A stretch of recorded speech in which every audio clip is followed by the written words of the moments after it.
Bonsoir à toutes et à tous. Merci d'avoir répondu présent à cette invitation. Puisque on est à mi-mandat du mandat municipal, et puis à cette mi-mandat, on a souhaité véritablement aller à la rencontre des populations, et on l'a fait par quartier, couper Hermel dans son ensemble en 7.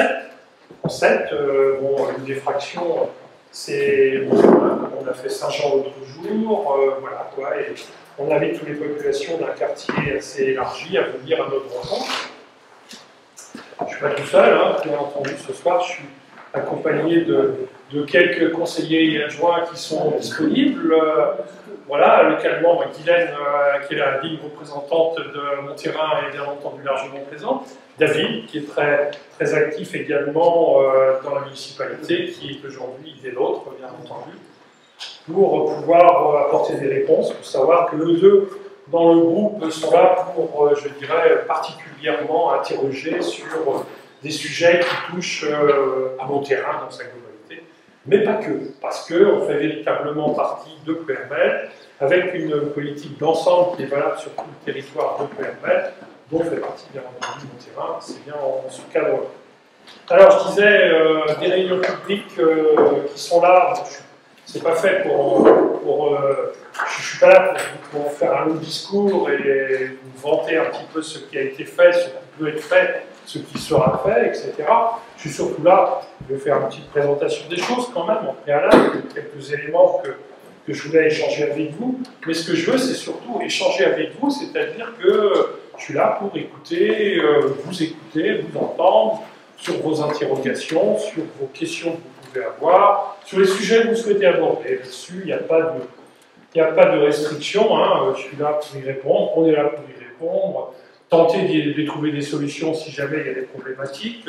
Mais en tout cas, il y a une chose aussi qui est certaine, c'est que je ne fais pas de compte rendu systématique à chaque fois, mais j'ai présent avec moi le directeur des services techniques, de la ville de Hermel, si vous ne connaissez pas, le voilà, il est bien là, avec le stylo et la plume, et puis le papier bien actif, de façon à pouvoir noter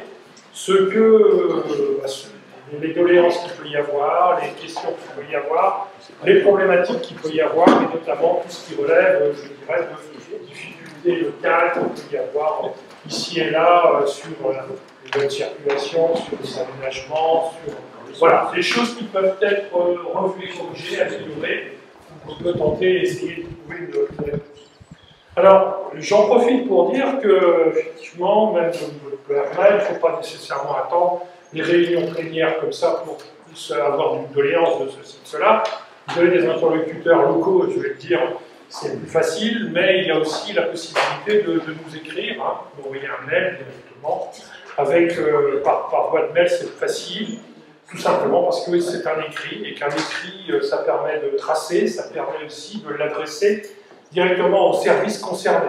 Le mail, c'est contact, comme contact, @hermel.bzh, rien, aucun accent, rien du tout. Et ça devrait parvenir, si ce n'est à moi, ça passe directement dans les services qui vont bien, si jamais il y a des doléances, quelles qu'elles soient, hein, c'est plus pratique de passer par là. Il y en a qui l'utilisent, hein, c'est jamais exagéré, mais ça permet quand même d'avoir des réponses beaucoup plus rapides qu'une interpellation dans la rue ou qu'un contact téléphonique ou venir me voir, c'est tout à fait possible aussi. J'ai aussi des personnes qui viennent régulièrement me voir, mais c'est pas toujours aisé de trouver des créneaux au regard du nombre de personnes, mais c'est pas non plus quelque chose d'impossible. Donc voilà un petit peu sur ces choses en grand préalable. Alors que dire? Maintenant que Montterrain fait partie de la ville de Hermel, là, dans son intégralité, aujourd'hui, je dirais quel bilan avoir, des éléments qui sont assez positifs, hein, là-dessus, j'ai pas de problématique particulière d'avoir Montterrain dans le giron total de la commune de Hermel, qui fait partie de la commune de Hermel, considéré comme un quartier de Hermel, c'est vrai. Bon, on a étendu, c'est sûr qu'on est je dirais, dans le sens de l'histoire, hein, le sens de l'histoire qui veut que les communes ont tendance à se regrouper. Il y a eu des périodes d'ailleurs assez denses, hein, où il y avait une volonté de regroupement de communes. Là, on a assisté à un certain tassement. Je ne sais pas si l'État a freiné les cas de fer ou quoi. En tout cas, on en parle beaucoup moins, mais quoique, hein, je retrouve aujourd'hui encore des communes qui parlent de regroupement, de ci, de ça, tout simplement, pour pouvoir apporter des réponses dans la vie communale, qui n'est pas si facile que ça.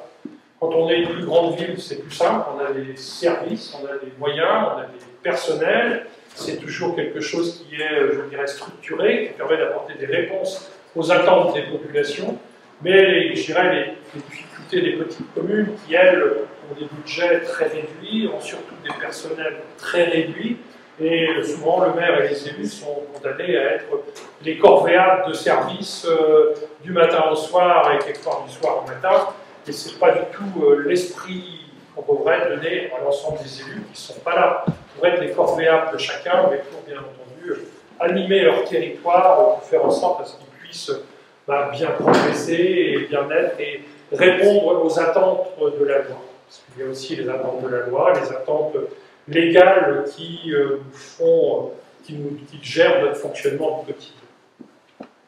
Alors, dans une grande généralité, je parle de Ploërmel, bon, vous êtes un petit peu éloigné du centre-ville, mais vous avez certainement aussi subi les quelques petits dommages collatéraux, je dirais, qu'il y a dû à des difficultés de circulation, dû à des travaux de ci, de là, des accès qui ne sont pas très facilités auprès des commerces, auprès des voies de circulation, des éléments de ce genre. Nous, notre volonté, c'est bien entendu de pouvoir rafraîchir Ploërmel, l'ensemble de la ville de Ploërmel, pour nous donner, je dirais, peut-être un éclat supplémentaire et attirer justement du monde pour que Ploërmel, la ville de Ploërmel dans son ensemble, prenne pleinement sa place sur le territoire départemental, voire régional, départemental en étant une des principales polarités des départements, avec une dynamique de croissance comme on la connaît aujourd'hui, qui est une grande réalité et qui finalement aujourd'hui nous permet d'assumer pleinement notre rôle de ville-centre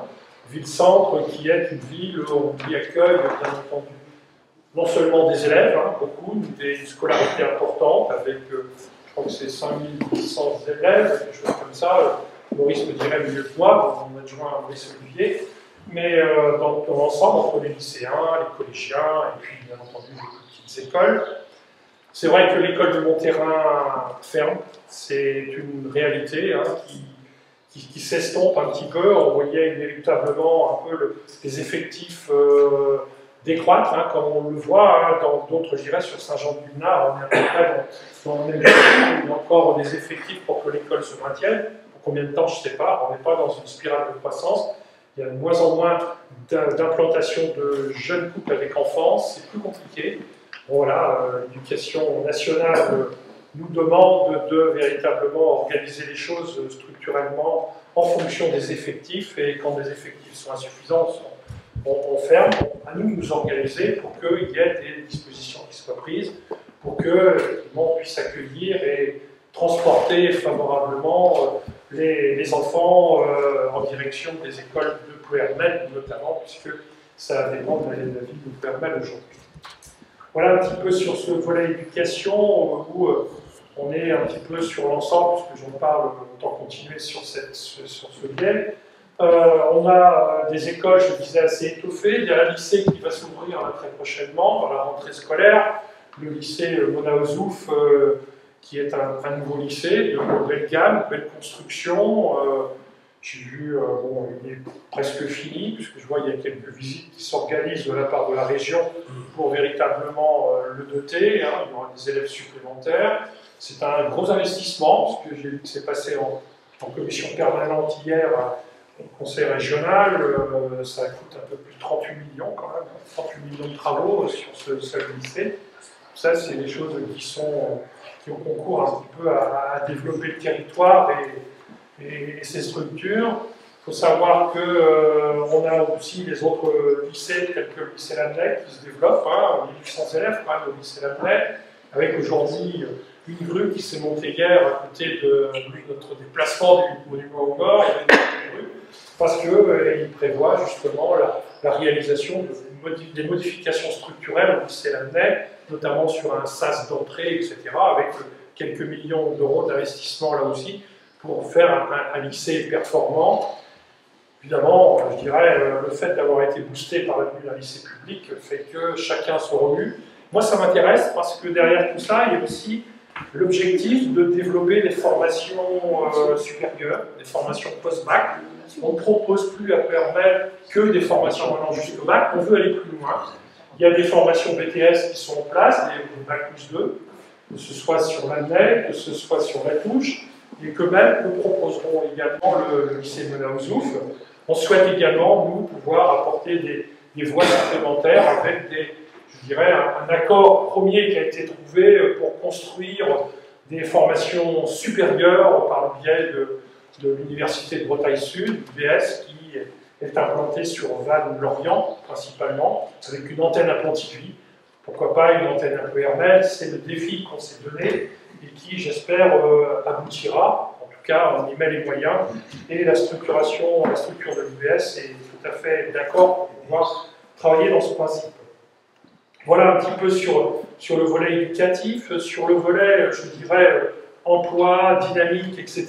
PERMEL, au dernier recensement, on s'est trouvé avec 10 600 habitants, c'est bien ça, Elisabeth, qui ont été recensés. Ce n'est pas officiel encore, puisque le temps que l'INSEE publie ces chiffres, ça passe du temps. Ensuite, c'est graduellement qu'ils nous accordent de façon officielle, parce que ces chiffres l'INSEE conditionnent des dotations d'État, mais aussi, bien entendu, des participations d'ici et là. En tout cas, on nous a déjà octroyé le statut de ville urbaine. On n'est plus ville rurale, donc pour les initiés, le dossier leader, c'est fini pour PERMEL, parce qu'on est une ville rurale, on n'est pas une ville. On est une ville urbaine, on n'est pas une ville rurale.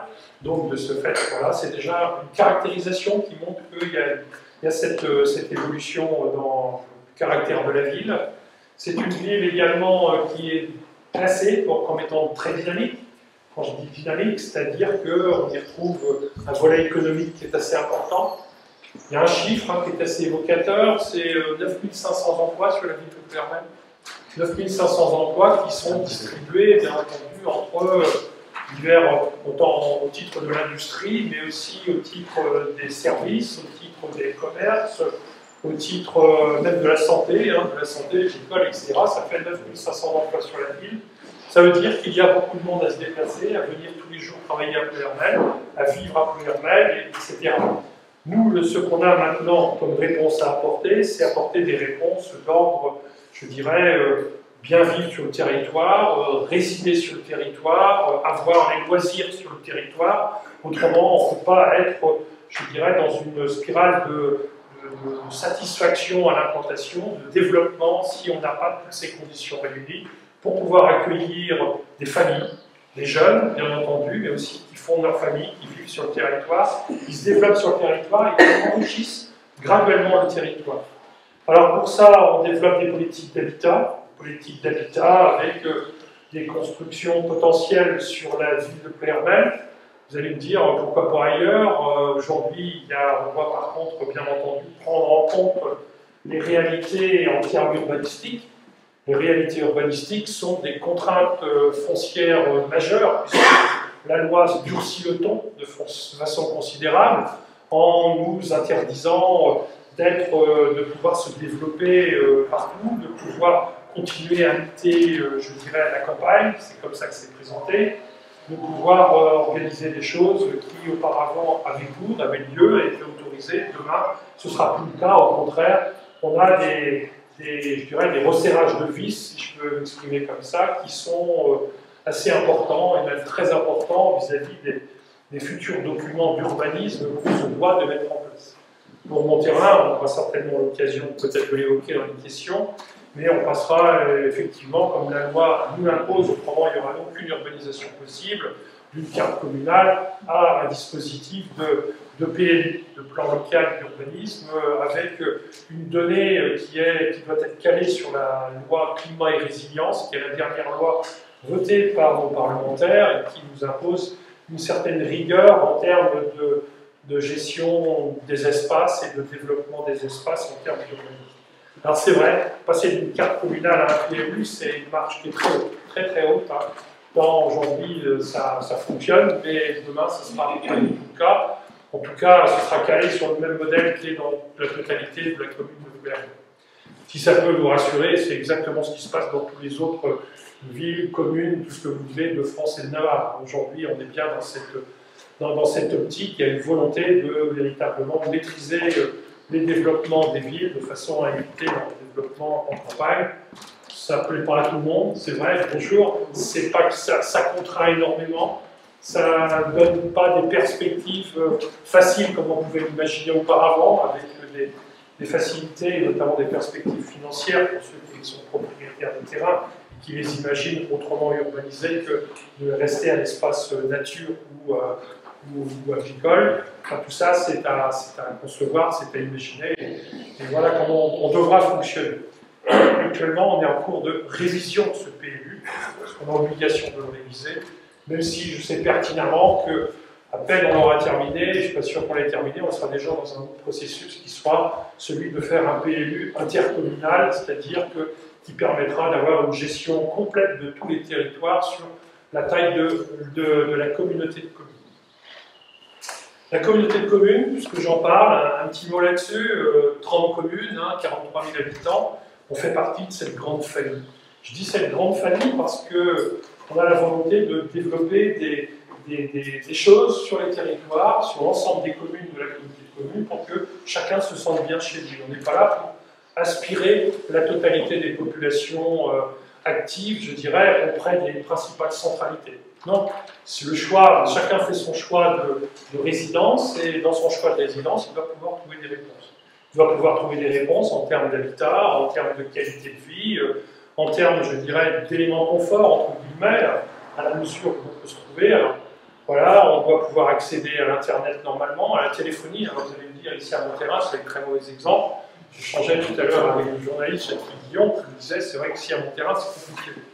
Je lui répondais que j'avais le responsable de Orange dans mon bureau il y a 15 jours à peu près, qui venait un petit peu pour parler des antennes supplémentaires. Je disais, vous avez pas de mine de me parler d'antennes parce qu'à Plouermel, il dit, quand je roule quelquefois, il y avait assez souvent à Redon, quand je reviens de Redon, je sais quand j'arrive dans mon terrain parce que le téléphone il s'arrête si jamais je suis au téléphone. C'est impensable, faites quelque chose. Voilà, faites quelque chose. Mais bon, on a l'impression de pêcher un peu dans le désert quand on parle un petit peu de priorisation des choses. Bon, en tout cas, ils ont certainement connaissance, ils en ont conscience. Maintenant, point de vue réponse, j'espère que ça s'améliorera. En tout cas, c'est pas pour aujourd'hui tout de suite, mais on sait bien qu'il y a ce sujet-là à prendre. Le sujet autrement de l'Internet, tant que j'y suis, la fibre optique. J'ai eu encore connaissance avec le président de région qui m'a adressé un courrier il y a un mois de ça à peu près, pour m'assurer que la totalité des prises de Plouermel, de la ville de Plouermel dans son ensemble, campagne et tout, seront terminées pour la fin de l'année 2023. Ça veut dire que tout le monde devrait être raccordable. Être raccordable, c'est pas être raccordé, parce que ça veut dire que dans ces cas-là, vous aurez la possibilité, moyennant un opérateur téléphonique, qu'il soit Orange, SFR, Bouygues, Free, de se connecter à la fibre optique et de bénéficier des hauts débits de la fibre optique et des facilités de communication par la voie. On l'attendait depuis longtemps, j'aurais tendance à dire il aura fallu que ce soit terminé pour 2018, suivant le schéma premier qui avait été présenté. On arrive en 2023, ça déjà, voilà. Et je pense que ça va même aboutir, c'est bien dans ce sens-là.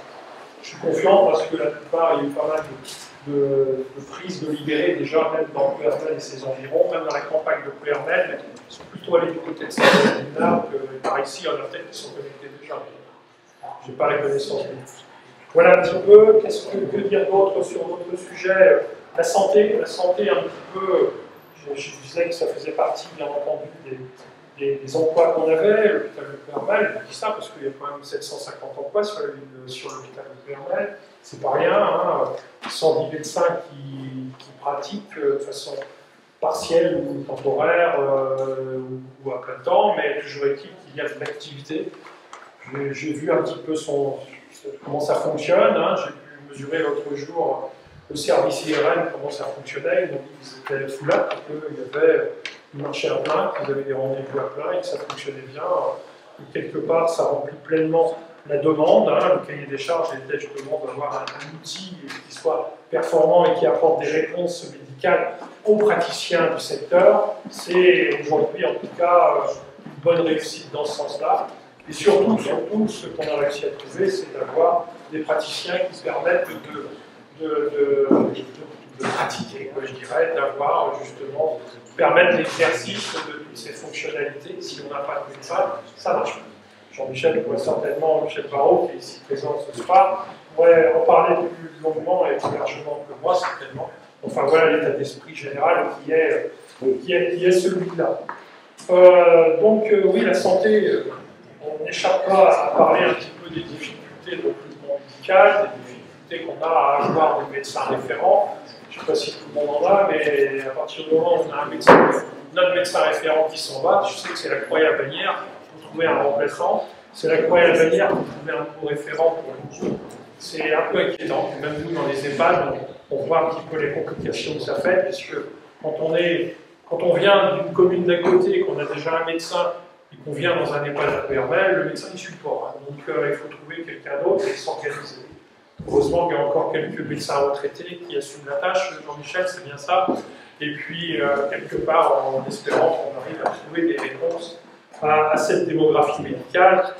C'est parce que se dire que c'est partout pareil, évidemment, ça rassure, mais c'est pas satisfaisant, c'est pas comme ça qu'il faut fonctionner. Donc, on essaie véritablement d'avoir des contacts, d'essayer d'être séduisant, d'essayer. Une ville attractive, c'est toujours plus séduisant que le désert, hein. C'est toujours un peu plus. Pour autant, c'est pas pour ça qu'on a satisfaction à tout point de vue et qu'on arrive à trouver tous les médecins qu'il nous faut, les spécialistes divers et variés, que ce soit en médecine ou en paramédecine. Que parler d'autre? Je vais avoir des questions très certainement tout à l'heure. On a dans notre organisation aussi un plan local d'habitat qui permet, j'ai vu qu'il y avait un panneau qui était là tout à l'heure, propriétaires ensemble numéro de logement.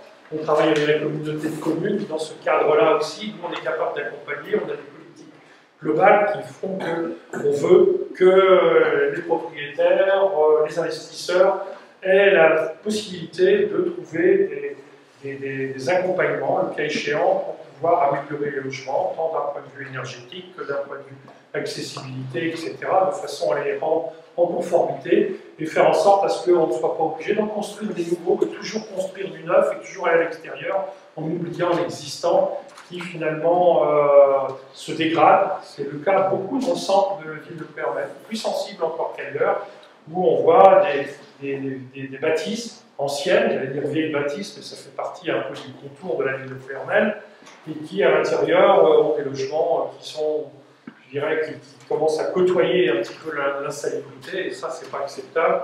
On travaille là-dessus pour qu'on ait des réponses, pour pouvoir accompagner ces propriétaires, ces investisseurs, pour rendre ces espaces au logement, pour rendre ces espaces à des habitants potentiels et ne pas, je dirais, vider nos centres-bourgs, nos centres-villes de ces habitants au bénéfice des seuls périphériques.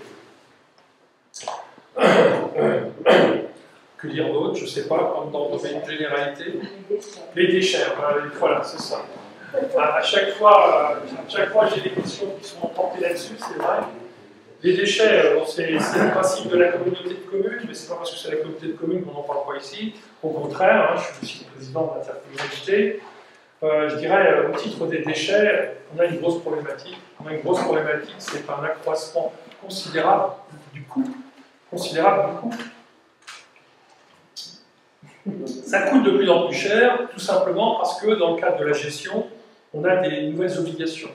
On essaie de parfaire les choses pour limiter un petit peu le volume des déchets, mais pour autant, je dirais, traiter par exemple des déchets verts dans une déchetterie qui coûtait très peu cher auparavant, il y a quelques années encore, avec des systèmes de compostage associés, etc. Aujourd'hui, c'est plus compliqué, parce qu'en n'étant pas des composts partout, notamment dans des terres agricoles, c'est des choses qui sont aujourd'hui, il va falloir oublier, il faut organiser les choses, il faut faire des plans de gestion, des éléments de ce genre.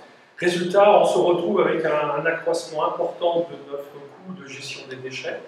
De plus, la loi nous a obligés à faire ce qu'on appelle un budget annexe. C'est un budget qui, lui, est spécialement dédié à la gestion des déchets. L'argent collecté pour les déchets, dans le cadre de la taxe des déchets, parce que c'est la taxe qui est appliquée sur notre territoire de PRML, va aux déchets. Et il faut que cette taxe corresponde à peu près exactement au volume de financier nécessaire. Ça fait quelques millions d'euros, mais il faut que ce soit tout à fait dans ce cadre-là. Et cette année, on était obligé d'augmenter la taxe d'à peu près 30%. 30%, c'est l'augmentation, il n'y a pas d'augmentation de, je dirais, en pourcentage des impôts autres, mais la TOP, la taxe sur les ordures ménagères, c'est obligatoire pour pouvoir pourvoir ce genre de choses. Et c'est toujours inflationniste. Il y a des taxes d'État qui sont là, qui sont supplémentaires. Vous allez me dire pourquoi l'État nous taxe? L'État nous taxe tout simplement parce qu'ils ont trouvé, Bercy, le ministère des Finances, a trouvé qu'en mettant une taxe de plus en plus forte auprès des déchets, auprès des gestionnaires, allait inciter à diminuer le volume. C'est la taxe punitive. C'est l'impôt punitif, c'est comme ça. C'est comme ça que ça fonctionne. On va faire avec, on va essayer de gérer. Moi, ce que je voudrais, c'est qu'on diminue sensiblement le volume. Qu'on ait des volumes qui soient qui soient amoindris. Alors déjà, en caractérisant les poubelles, la poubelle verte a déjà bien maigri, la poubelle jaune a bien grossi. Maintenant, il faut que les tris soient bien faits pour que ce soit bien organisé, qu'on n'ait pas de surcoût engendré par des refus de tri. Pas grave, oui, allez, repérer, ça y est. Il y a des surcoûts engendrés justement par ces refus de tri qui n'ont pas lieu d'être, mais bon, c'est ainsi, hein, il y a certainement pas mal d'informations, peut-être d'éléments de communication supplémentaires à apporter. On verra un petit peu comment on pourra le faire.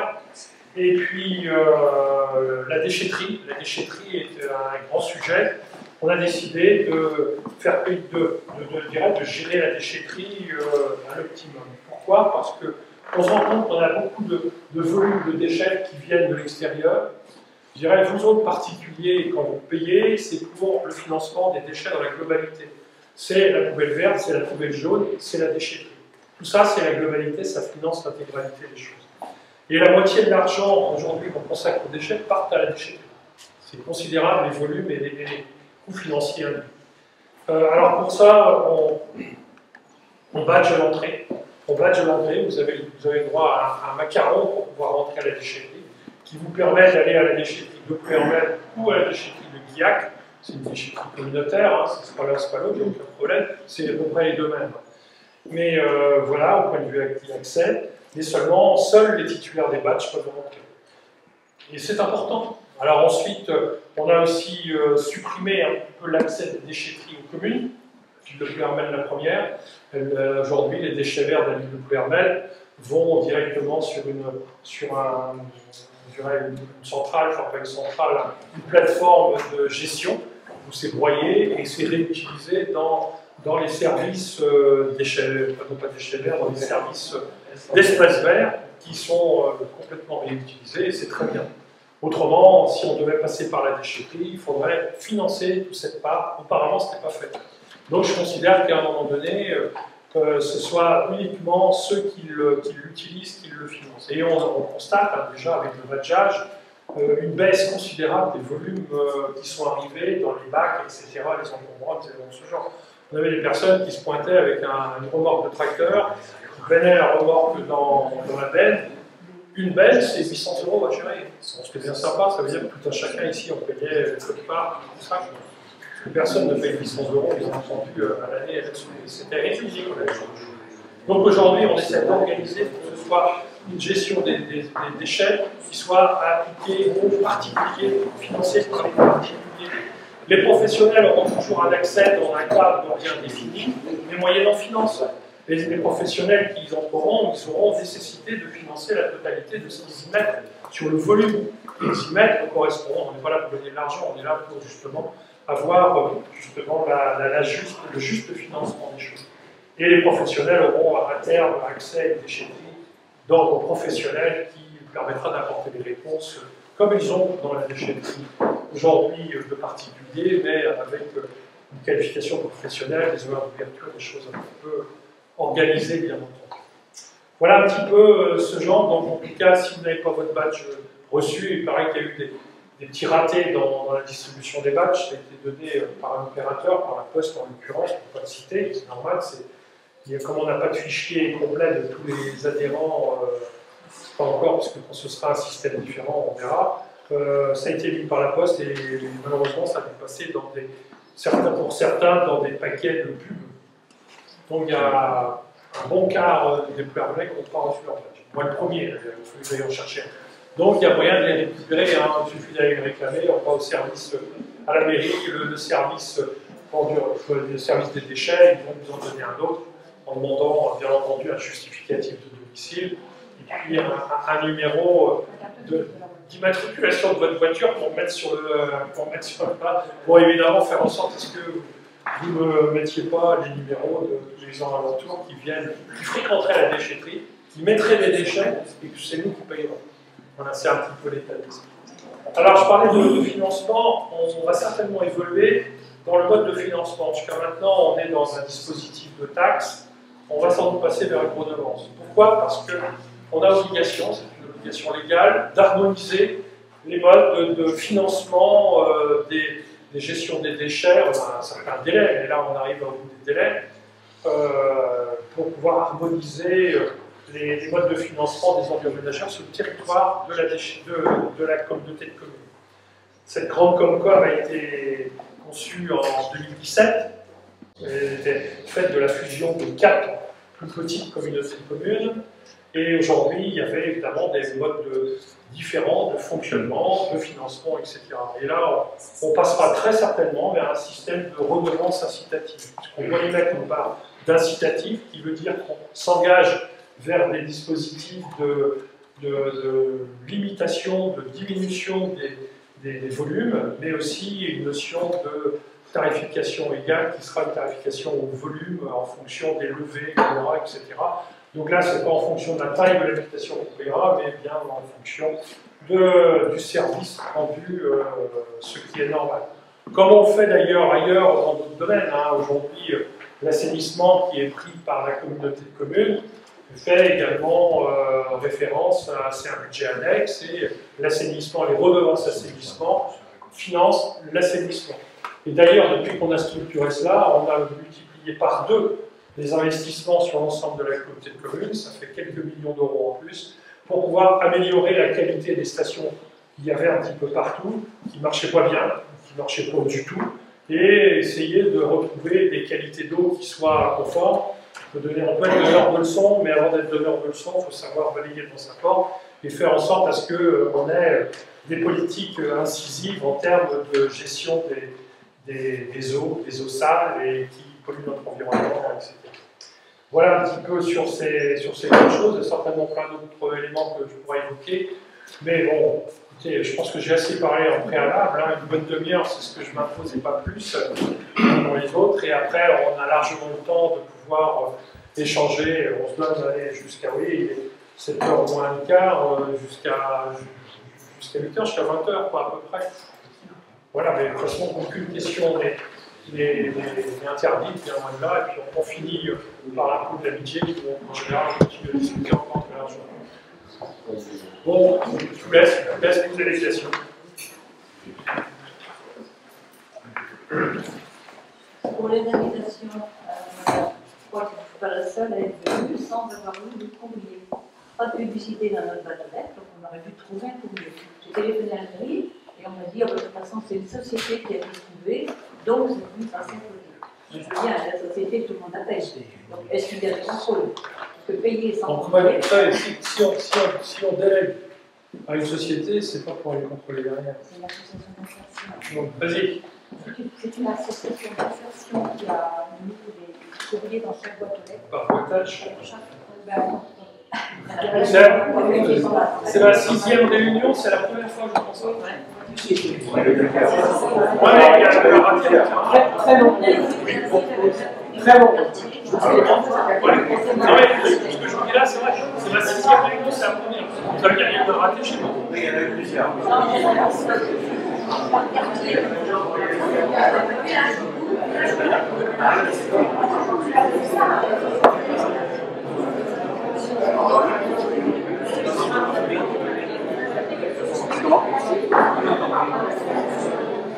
Bon, on va remonter l'info, on sait un peu les choses, c'est bien, bien sûr. Vous voyez, j'ai pris, on a pris l'association d'insertion pour pouvoir faire le vélo-là. Ah, vous pouvez. Je vous ai parlé des badges tout à l'heure pour la déchetterie, j'ai pris la poste. Ça va pareil.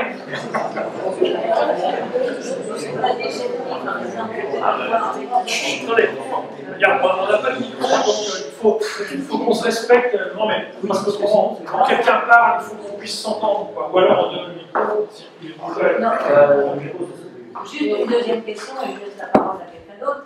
Mais par exemple, pour les badges, on n'a pas reçu, mais bon, on va en chercher à la mairie, comme vous avez dit, d'accord? Mais on n'a pas de voiture avec attachement mort. Un voisin ou un ami nous fait. Alors, si j'ai bien compris, il faut marquer le numéro de la voiture. Mais on ne va pas toujours demander la même personne. Je suis désolé, ça ne marchera pas autrement. Il faut trouver un système. Il faut trouver un système. Si vous voulez, autrement, si on laisse tourner l'axis et qu'on laisse ouvert à la risking, on laisse comme avant. Sans laisser ouvert à la risking, ça peut être demander un problème. Mais c'est quelqu'un demander un problème. Non, mais l'autre personne, elle a pas si c'est votre voisin et qu'il habite, si c'est votre voisin et qu'il habite effectivement en terrain ou sur le territoire de leur communauté, il aura un badge, aucun problème. Et d'ailleurs, même on a la possibilité, si vous avez deux voitures à votre nom et deux cartes grises à votre nom, vous avez un deuxième badge nécessaire. Hein, mais voilà, c'est ça le sujet. On essaie de trouver un moyen d'éviter d'avoir la raison. Ici, peut-être sur mon terrain, par contre, si vous voyez le volume qu'on peut avoir de part de voisins qui sont occupés, je trouve plus pratique de venir appeler un maître plutôt que d'aller très loin par ailleurs. Je suis désolé, on est dans un environnement avec des financements qui sont propres, c'est pas pour accepter tout ceux de l'extérieur et que nous on paye la totalité de leur gestion. C'est comme ça, et eux c'est pareil. Nos voisins organisent aussi leur entrée de déchetterie, etc. avec des badges également. Vous ne rentrerez pas dans les déchetteries. Des voisins, on risque de trouver des déchets à droite à gauche dans la oui, des charges sauvages. Oui, on risque. C'est toujours ce qu'on dit. Mais si on s'arrête à ça, on ne fera rien. Bon, on est sûr d'avoir ça. On en a eu un encore dernièrement. Bah, je pense qu'il ne recommencera pas parce qu'on l'a identifié et puis l'amende, il faudra le gratter. Et c'est un peu ça. Mais quelque part, c'est bien, on sait, l'incivilité elle est là, mais ça ne sera pas des volumes conséquents comme on peut avoir. Ça ne sera certainement pas des belles à déchets complètes qu'on va récupérer. Oui, on sait. Ça, c'est l'incivilité de chacun. Et à un moment donné, il faudra bien que tout le monde rentre un petit peu dans le moule. C'est sûr. Vous savez, aujourd'hui, même dans les veines à hauteur normale, on n'a pas ici les grandes veines, je vois que sur les périphéries, à l'entrée de Clermay, on met des containers pour le voisinage. Il y en a qui me disent qu'au bout de 2 jours, tout est complètement rempli. Parce que ceux qui passent en bagnole et qui nous mettent dedans. Alors les veines, il faut n'importe lesquelles, la verte, la jaune, etc. Ça veut dire que, comme c'est fait d'un temps, ça coûte 2 fois le prix, parce que c'est envoyé en centre spécialisé qui refuse, etc. Enfin, je ne parle pas. C'est une gabegie financière. Donc il faut trouver un système qui soit c'est pas simple hein, d'organiser. Hein. C'est pas simple d'organiser dans une vision d'ensemble. Individuellement, je sais, 99% des gens sont tout à fait en pleine correction et savent bien faire. Les pourcents restants qui nous polluent complètement la vie, et on est obligé d'organiser des choses pour éviter ces pollutions qui nous coûtent. Au final, ça nous coûte énormément. Et c'est pour endiguer cette augmentation phénoménale des coûts qu'on essaie de trouver un moyen pour limiter le système. C'est bien dans cet état d'esprit. Aujourd'hui, le législateur, aujourd'hui, il raisonne comment? Il dit on est face à une pollution due à nos déchets importants qu'on enfouit, qu'on met ici, qu'on met là. Il faut diminuer ce système, il faut qu'on change de méthode. Donc, pour éviter d'enfouir, on nous dit à l'horizon 2050, mais c'est pas si c'est que ça, 0 enfouissement, on n'a rien, il y a fini les trous pour mettre un truc dedans. Ça veut dire qu'il faut qu'on s'organise pour les gérer. On les gérera soit pour faire des matières premières, avec le bac jaune, soit pour faire de l'énergie en mettant dans des fours d'incinération et récupération d'énergie, ça se fait aussi déjà actuellement, même si c'est compliqué, parce que mettre en place un four à incinération quelque part, on a compris il y a quelques années avant d'avoir l'autorisation, quand on obtient l'autorisation et qu'on n'a pas un tas de monde, des comités qui sont là pour nous empêcher, mais on est bien obligé d'apporter une réponse dans ce sens-là. Et autrement, bien entendu, on essaie de limiter la nature des déchets. Il y a aussi aujourd'hui des travaux qui sont faits pour limiter les déchets par eux-mêmes. Ou alors essayer de faire en sorte à ce qu'ils soient gérés autrement, qu'ils soient fermenticibles ou des éléments de ce genre, c'est à voir. C'est pas simple, hein, j'entends parler de cette gestion des déchets depuis que je fais un petit peu de politique, et ça fait quelques années maintenant, et ça a toujours été le sujet prépondérant, et aujourd'hui on a l'impression d'avancer pas à pas. Mais il y a des marches à passer, quoi. Et là aujourd'hui je pense qu'on peut avoir un côté, il faut passer la marche, on saute ça. Et là on est tous d'accord dans les territoires, que ce soit à Oust-à-Brocéliande, chez nos voisins d'à côté, que ce soit en Ille-et-Vilaine avec Brocéliande Communauté, Saint-Main Communauté, tous ces gens que je concerte, que je connais bien, on est tous dans la même optique et dans la même façon de travailler. Donc, dans la mesure où on est bien concerté, ça peut marcher, mais il faut que tout le monde le fasse de la même façon. Mais évidemment, ça change un peu nos habitudes et notre façon d'être. Mais je ne suis pas à désespérer. Oui, Tanguy. Je change complètement de sujet, c'est-à-dire on en a entendu parler. Moi j'ai trois choses. Oh, non, c'est pas la peine, j'ai une voix qui porte. Oui. Je crois. Oui, bon, il y a l'histoire du téléphone quand même, c'est extraordinaire. On n'a rien, on a zéro réseau. On est à 500 à 800 mètres, mais ici c'est pareil. Je crois que c'est. Ouais. Ah, on en parle. Voilà, donc ça c'est la première chose. Deuxième chose, c'est cette route entre Montterrain et la chapelle Carreau, qui est utilisée régulièrement par des grosses semi-remorques. Bon, les tracteurs, on ne peut rien, c'est normal, mais quand ils arrivent à se croiser, quand ils y arrivent, c'est une catastrophe, quoi. C'est une route qui n'est même pas départementale, je pense que c'est une route rurale, je ne sais pas comment on appelle ça. Et s'il n'y aurait pas moyen de l'interdire aux poids lourds, quoi. Ben, si on interdit aux poids lourds, il faut obligatoirement prendre des délestage pour les amener jusqu'à la voie de la là où ils veulent aller. Avec le GPS, ils passent tous par là. Il faudrait qu'ils passent par le RL. En fait, ils évitent le RL. Il faut redon, trace, et ils ne font pas la pointe de le RL. C'est normal. Et la il est très très dangereuse. On ne peut pas marcher sur les ballons.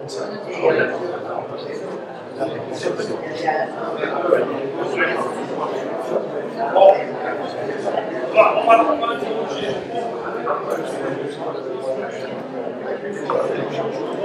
Écoutez, on va demander, si c'est conseil départemental, on demande un petit peu les fréquentations. Je demanderai au département un peu les fréquentations qu'ils ont sur la D8, là, qui sont bien là. On en parle, hein, j'entends parler aussi de cette D8 depuis que j'étais au département, depuis quelques années. Et quelque part, à chaque fois, on parlait des difficultés, des circulations, c'est une voie très circulante. C'est vrai qu'on va ici, c'est très fréquent. Très fréquenté. Mais aussi, l'autre voie qu'on a là, c'est une voie communale. On demandait à Alain à ce qu'on puisse faire des mesures un peu, on va se donner un peu ce qui se passe, etc. Et on en parlera avec le département pour confronter un peu nos résultats en disant qu'il y a des choses qui ne passent pas continuer. J'en ai parlé à la municipale. qui attendent la sortie des masques pour gérer à 5 heures, on peut dire faire justement une contrôle de cette pour aller voir à peu près, je ne sais pas, la sortie du travail, combien de voitures. Et puis, troisième petit point, on entend régulièrement des coups de canon là, pour faire cuire les sangliers, les chevreuils, les sangliers, c'est plutôt pour les porcs, les chevaux, les pigeons, c'est plutôt les blés. Mais bon, je crois qu'il y a un certain respect à avoir vis-à-vis des gens, plutôt que d'entendre ces coups de canon. Voilà. Si si sensible que ça. Ah oui, oui. Ça fait toute la nuit. Je sais pas. J'en parlais aux instances agricoles, je sais qu'ils utilisent ça. Alors, on a un problème. Actuellement c'est très sensible.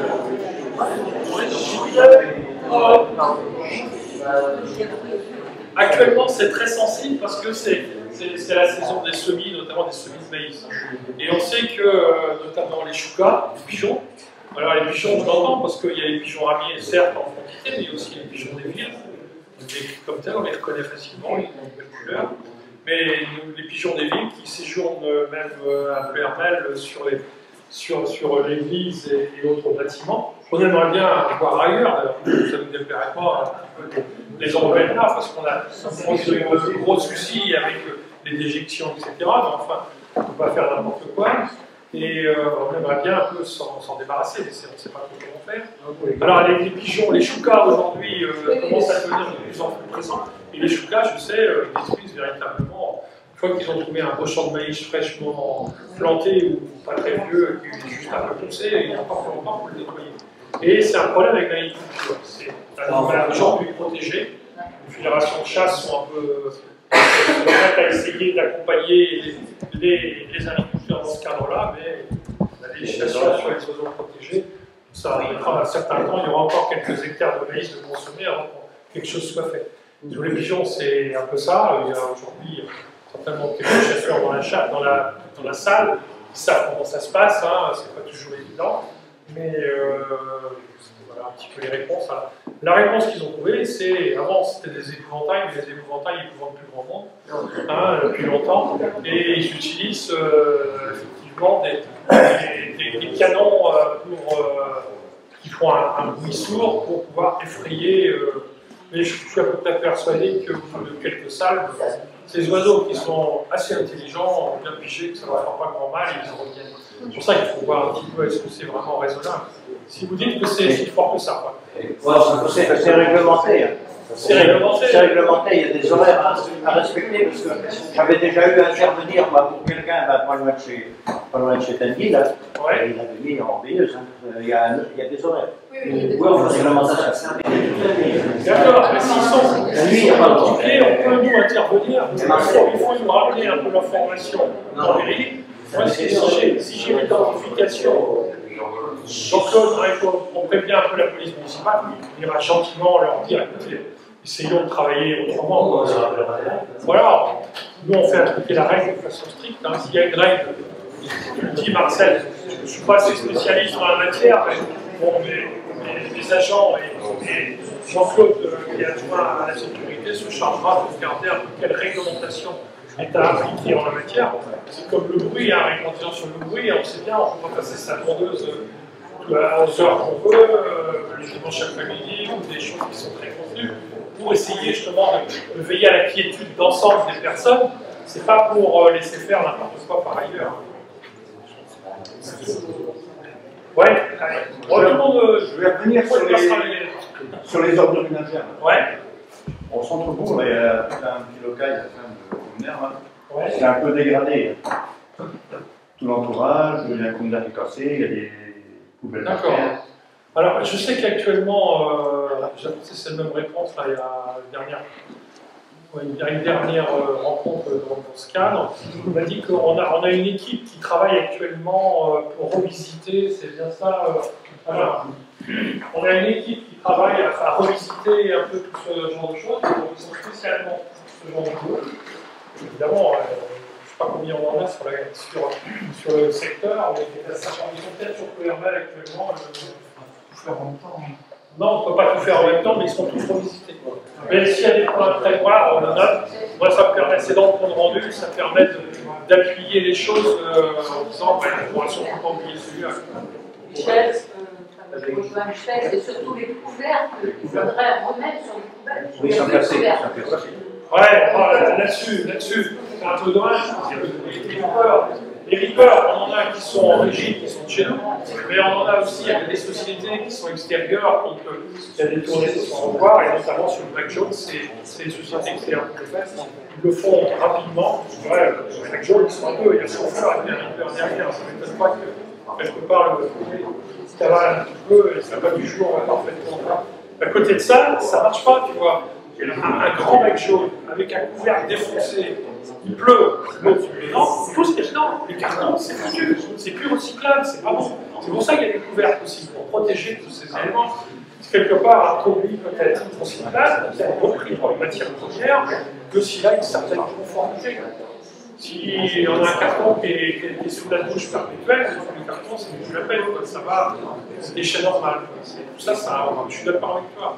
Il y a plein de choses comme ça qui sont des petites choses qui devrait être bien amélioré dans ce cadre-là. Mais demain, on va voir, on sera obligé de changer de toute façon même les contenants. Je parlais de redevance incitative, on va changer les contenants. Vous aurez des bacs soit individuels, soit collectifs. Je ne sais pas exactement quel modèle, à quel pays, à quel endroit. Dans les bacs individuels, ils seront pucés, ils seront identifiés avec vous. Et dans les bacs collectifs, vous aurez un badge pour ouvrir. Vous aurez un badge. Donc ça permettra de mettre votre déchet avec l'ouverture d'un badge, donc il sera bien fermé. Et tout le monde ne mettra pas n'importe quoi dans le bus. Il y a une organisation de place. Concernant, j'aimerais savoir si vous avez un projet pour le local de l'école. Pour l'instant, j'ai rien de précis.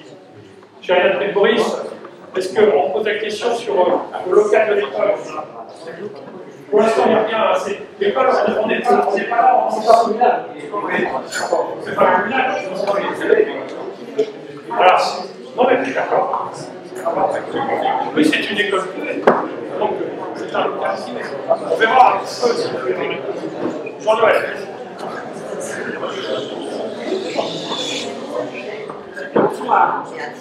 Je voudrais répondre un petit peu à ce que l'allusion de Tanguy concernant la route. On avait monté à un moment donné un projet avec la Chapelle-Carreau pour la passer départementale. Mais pour passer cette voie communale départementale, le département demandait à ce que la 107 passe communale pour Carreau et Missiriac. Mais il s'avère que Carreau et Missiriac n'avaient pas envie de prendre la 107. Donc, c'est resté voie communale, avec sa petite largeur. Oui, elle est très étroite. Mais ça peut peut-être être relancé. Alors, on va voir après avec les comptages, qu'est-ce que ça donne, etc. Et on relance un peu le sujet pour qu'on voit les propositions qui peuvent être faites et la recevabilité des propositions, le cas échéant.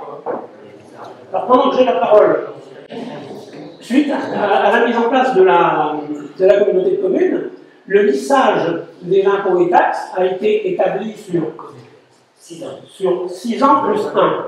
Donc, pour ce qui est des impôts, l'incidence est très minime. Mais pour les tarifs communaux, l'augmentation est conséquente. Donc, est-ce qu'il n'y aurait pas moyen de séparer les deux? Parce que je ne suis pas sûr que ce soit obligatoire de mettre les deux en même temps. À voir avec le service de la légalité. Parce que sinon... Je crois que c'est si conséquent que ça. Oui, par exemple, les tarifs, les concessions au cimetière augmentent de 86 € par an. Donc c'est conséquent. Je sais bien qu'on paye une fois, tandis que les impôts, on paye 2 ans. Vous savez, à un moment donné, dans les concessions, dans les éléments du cimetière, on fait payer un peu ce que ça nous coûte. On n'est pas là pour gagner de l'argent. On ne s'enrichit pas avec des taxes comme des concessions au cimetière. Par contre, on essaie de trouver un peu un état d'équilibre, bien entendu, en disant ce que ça coûte. Je vais laisser la parole à Elisabeth tout à l'heure, mais là, même actuellement, j'ai encore signé un marché parce qu'on passe un marché avec des personnes qui font les caveaux, etc. Au grand dame même de quelques prestataires locaux qui disent j'ai pas eu le marché, mais c'est des marchés publics, tu sais comment c'est, et aujourd'hui on organise des choses de façon qui soit parfaite pour éviter qu'il y ait des désagréments de casse et d'organisation, c'est bien ça, quoi. Et la concession, c'est une redevance qui permet de financer le service dans l'organisation du cimetière. Mais c'est loin de financer ce cimetière.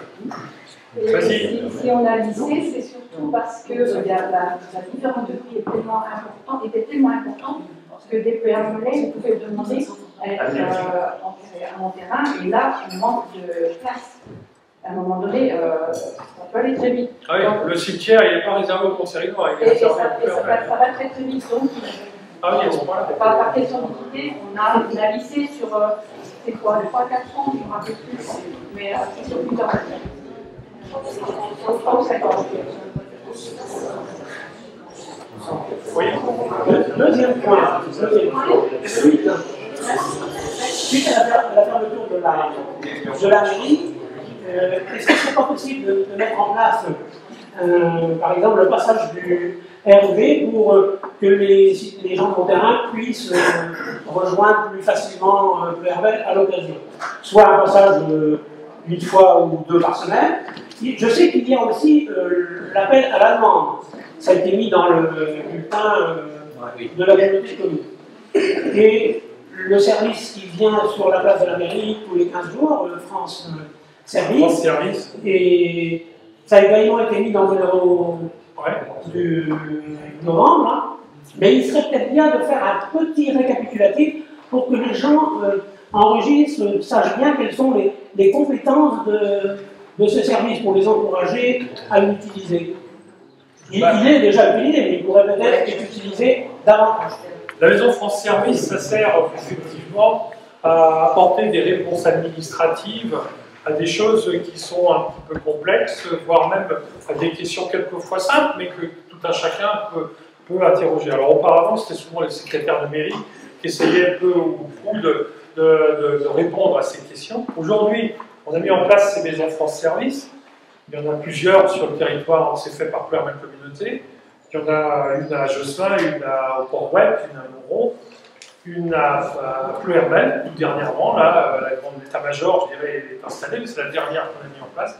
Et surtout, celle qui est la plus opérationnelle à mon sens et qui a du sens, c'est la Maison France Service itinérante, qui est le petit camion qui se déplace un peu dans les quartiers. On a gardé celui de Montterrain, même si on a dit que c'est Pleuhermel. Non, Montterrain, c'est un peu particulier. On va le faire comme on s'arrête à Ivry-Quay, à Torontuc, à Coucouret, ou des éléments de ce genre. Justement dans les communes. Voilà. Et quelque part, on a une présence. Alors, la personne qui le conduit a la possibilité de répondre à beaucoup d'interrogations. Et elle répond à peu près à 80% des questions. Mais c'est vachement important. Parce que c'est quelquefois des choses simples, mais des choses pour lesquelles la personne aura une réponse immédiate.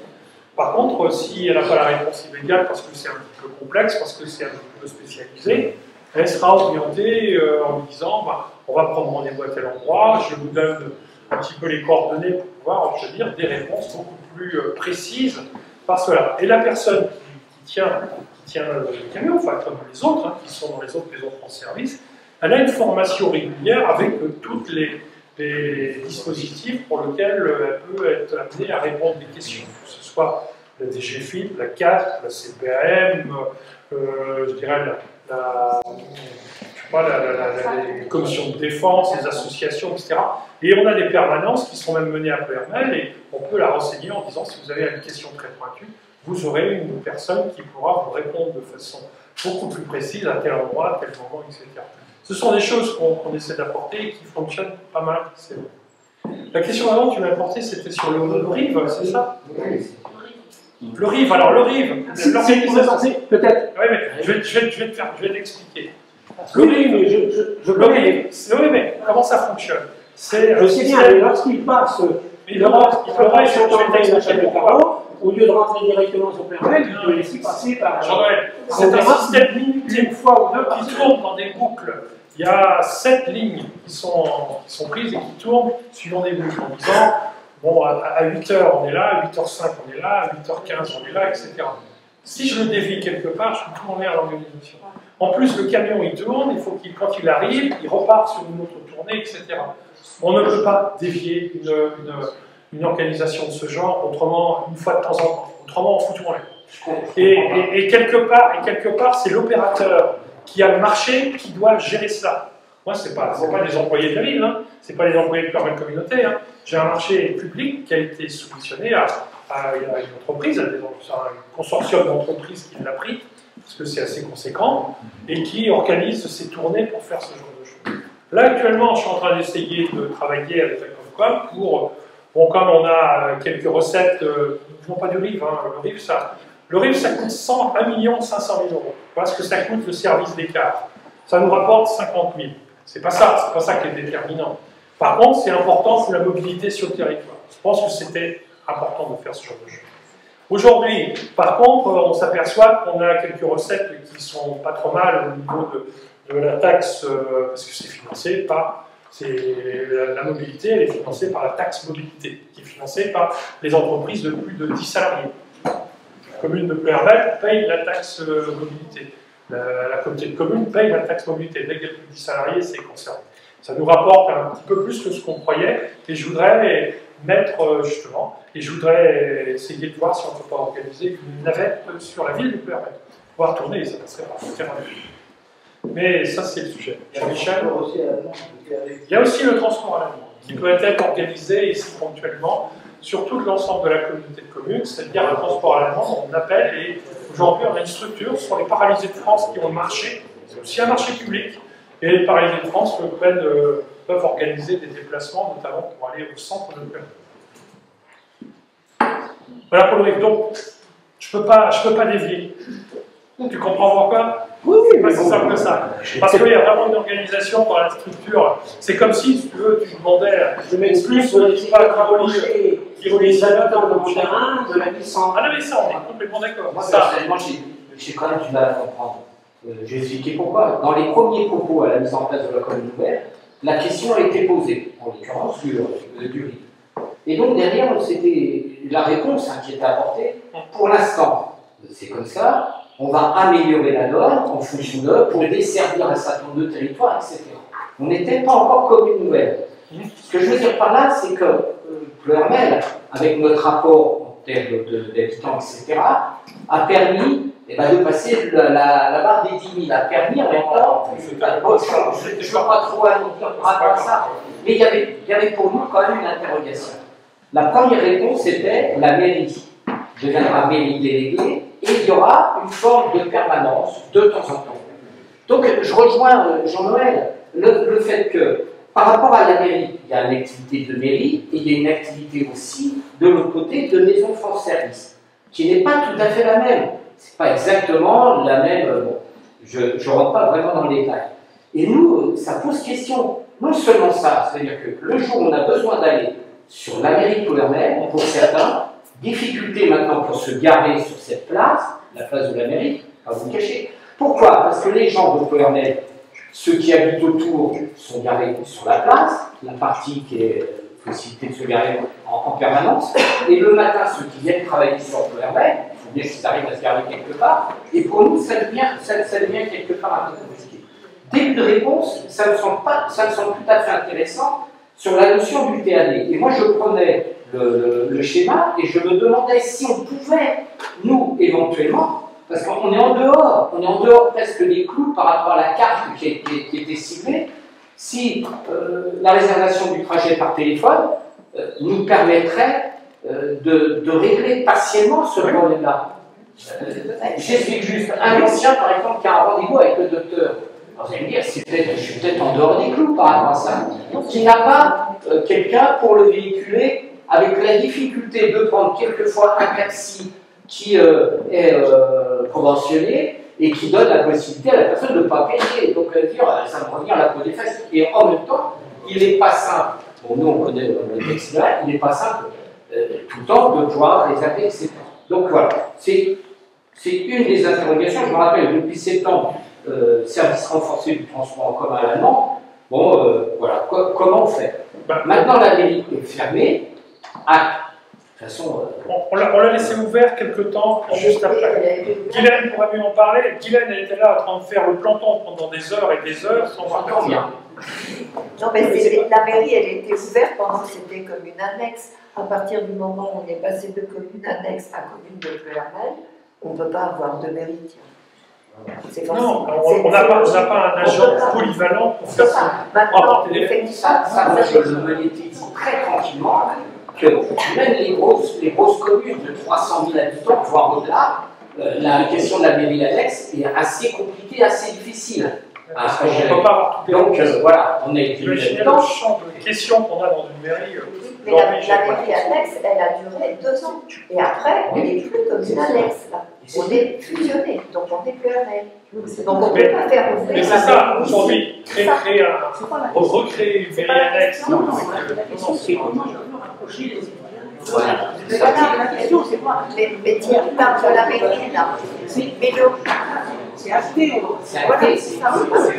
Et donc maintenant, comment on rapproche effectivement? Bon, dans le cas du TAD, comme je le dis, ça fonctionne, ça fonctionne pas vite, mais quelque part, j'ai aussi bien entendu l'espoir de pouvoir organiser des choses dans le cadre de la navette urbaine, et dans le cadre de la navette urbaine, en laissant bien entendu la perspective de circuler vers le terrain. Voilà. Dans tous les quartiers, Terrain, Saint-Jean, c'est ce que je veux faire. On verra pour l'organisation, on tâchera de réponse à ça, c'est. J'avais. Attends, tant qu'elle pose la question là-bas, je la laisse parler. Moi, je voudrais savoir, en fait, parce qu'en tant qu'assistant maternelle, on se balade avec nos petits, et les chemins piétons, que ce soit dans le bourg ou en remontant la D8, eh bien, ça devient hyper compliqué parce qu'il y a des grosses mottes d'herbe qui poussent. Donc, avec une poussette simple, c'est compliqué. Donc, quand c'est une double ou une triple ou une quadruple, ça devient très sportif quand même. Donc, j'aimerais savoir s'il y a moyen de faire quelque chose.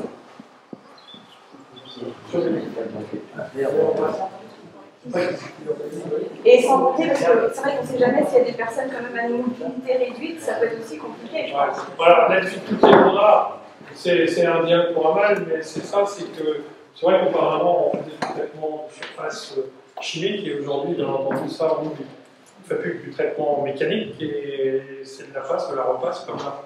Dernièrement, on tombe un petit peu sur le poil en disant les fossés, tout ça, c'est pas traité, etc., les chemins, n'est-ce pas? Mais tout le monde n'est pas traité en même temps. La ville de Clermont, c'est 300 km de fossés. Donc, quand il faut tout gérer, avec une équipe qui tourne un peu partout, mais aujourd'hui, je suis pas une mission. Christian peut suivre à la lettre, la trace. Je ne sais pas si c'est pas Ouais, donc c'est ça, mais vous avez raison, à un moment donné, ce genre de sentier, on essaie de voir un peu comment on a juste noté. Je n'ai pas la réponse immédiate, je ne connais pas. Parce qu'avant, c'était un sorte de, je ne sais pas comment on appelle ça, un peu goudronné en fait, ouais. Sauf que à force, il y a l'air. Un bigoude. Bon, on va noter un peu les choses qui sont. Sans compter les crottes de chiens qu'on va slalomer également.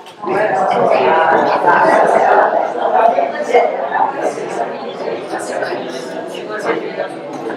très joli parce que rentrer à la maison avec des petits qui ont les chaussures pleines de crottes de chien, ben voilà.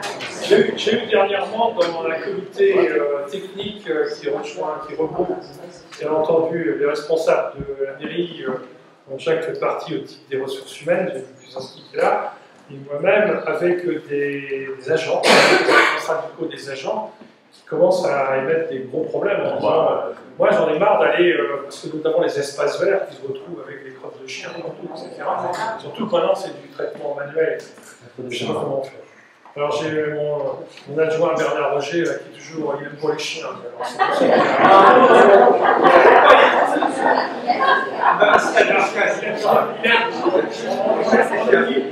C'est des endroits, des dispositifs avec des sachets pour les personnes grandes. Il y en a qui nous piquent les sachets parce que ça doit être pratique pour aller chercher qu'elles sont dans la salle. Il y a encore un truc de la communication, je sais qu'on en parle, Guylaine s'occupe de la communication chez nous aussi. Sur ces fameuses crottes de chien, il va y avoir un article dans le bulletin à apparaître à la rentrée. C'est un sujet. Et c'est un sujet qui concerne tout le monde. Et depuis le confinement, on a l'impression qu'il y a beaucoup plus de chiens parce qu'il y a beaucoup plus de crottes.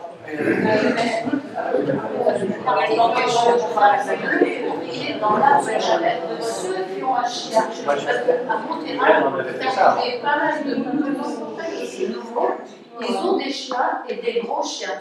Un gros chien noir, par exemple, que je vois tous les soirs quand je rentre un gros chien noir. Oui, et bien justement, il s'est fait avoir par quelqu'un de la commune, qui l'a suivi, il lui a dit hop, tu ramasses. Je croyais que tu pouvais mettre le sachet avec les crottes dans sa bouteille.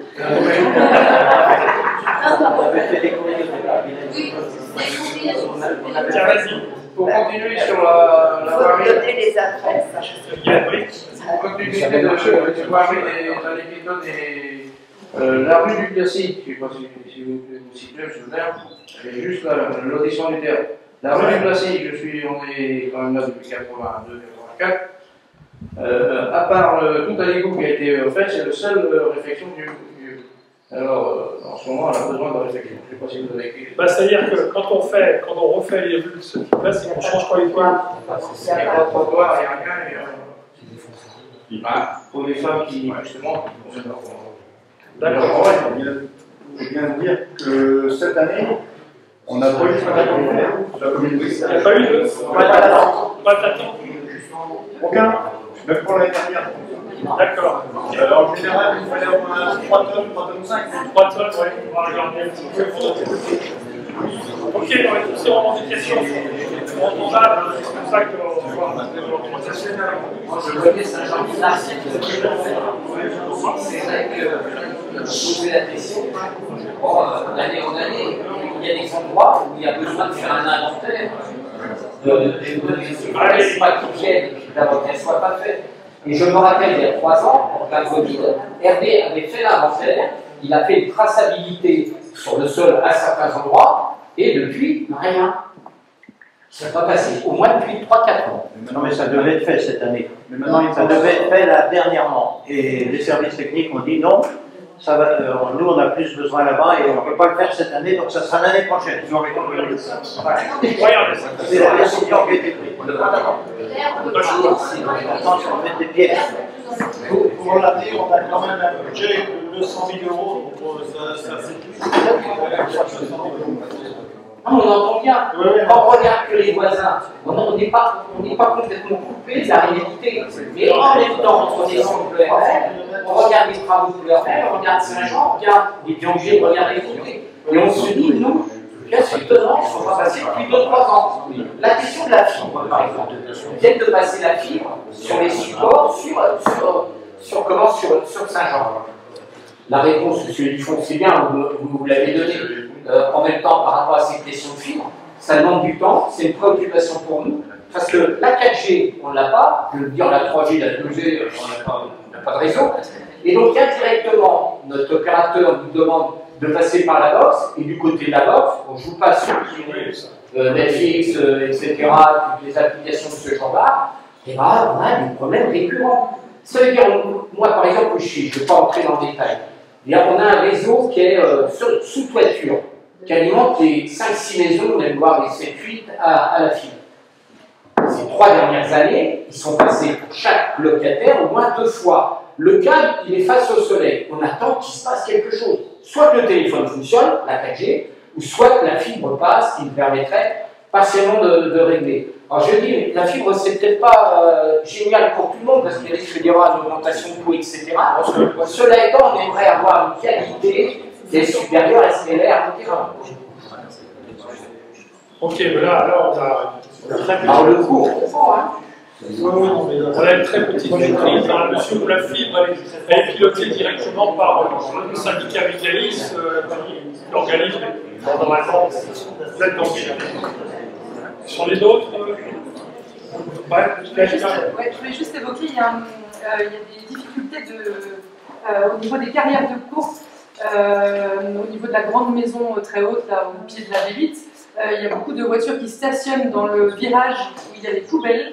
Et les camions en fait ont cassé complètement toutes les bordures parce que les camions ne peuvent pas passer à cause des voitures qui sont stationnées dans le virage. Je ne sais pas si vous voyez où c'est exactement, mais vraiment juste au pied de la grande maison qui est en location. On appelle ça les 5 coupes. Oui, les 5 coupes, c'est ça, les 5 coupes. Et les tracteurs ne peuvent pas passer et en fait on cassé toutes les bordures de l'autre côté et les camions un jour ils risquent de... On va leur signaler un petit peu que les stationnements sont difficiles, j'en veux en note de ça. Parce que pour les agriculteurs, juste derrière, on voit il y a un fossé dans l'agglomération de Monterrain, avant le panneau de Monterrain, qui n'est jamais nettoyé. C'est moi qui descends dedans, moi 3 ou 4 fois dedans, parce qu'ils ne savent pas que ça fait partie de la commune. du coup, on est allé au local technique, ça fait 1 an. Ils sont venus voir, on a dit oui, on fera regarde, mettre des bus, ça bouge pas, il n'y a rien de fait. D'accord. Et il y a le bus de cassé dans le bout. Ils font rien. Non seulement ça, mais il y a le panneau Monterrain, là, les bus positivistes, ils sont beaucoup trop hauts. Il y a moins 20 cm plus haut. La flotte, elle ne se coupe pas, c'est moi qui la ramasse toute après la flotte. C'est moi qui la ramasse dans la cave, moi, la flotte. Il y a environ 30 mètres dans il y a environ 30 mètres là, dans le fossé. Bon, alors on a demandé à le buser parce que l'eau, l'hiver à pas dessous, elle va chez le voisin, donc là, je dirais plus loin.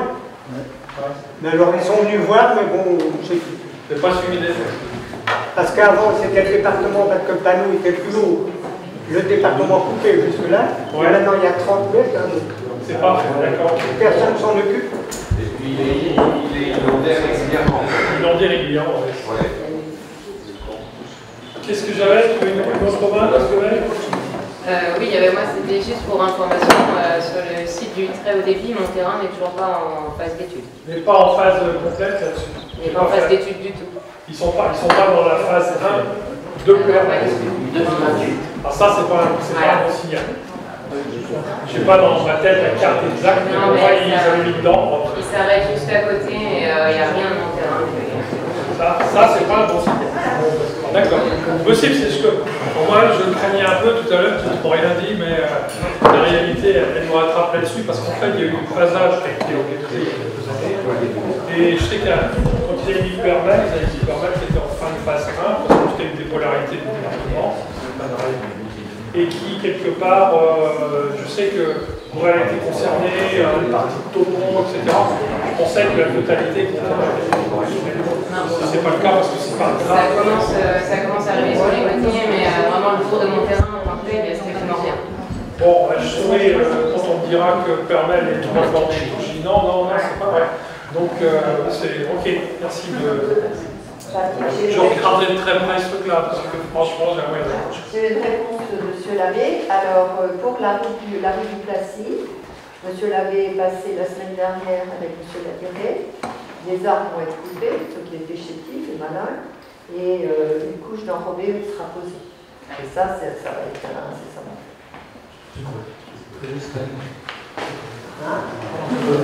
Voilà. Non, on ne fait pas les trottoirs. Mais... Non, on ne fait pas les trottoirs, mais couche d'enrobé. D'accord. Vous mettez de l'enrobé? Pour les poussettes, ça déjà mieux. Quand vous y êtes, si vous mettez de l'enrobé, il y a le chemin des Fontaines, ça fait partie du bourg de Monterrain. Hein, ils ont mis de l'enrobé partout à côté. Il reste 30 mètres pour finir chez moi. Il n'y a pas eu d'enrobé de mise. Ça fait 25 ans, c'est un bicouche qu'il y a. Il faut voir dans l'état qu'elle est là. Attends 2 ans. Il doit y avoir un délit de faciès.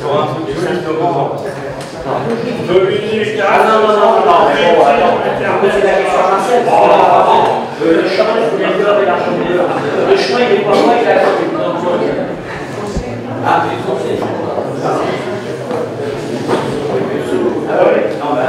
on prend d'autres questions comme j'ai là. Ouais, allez-y.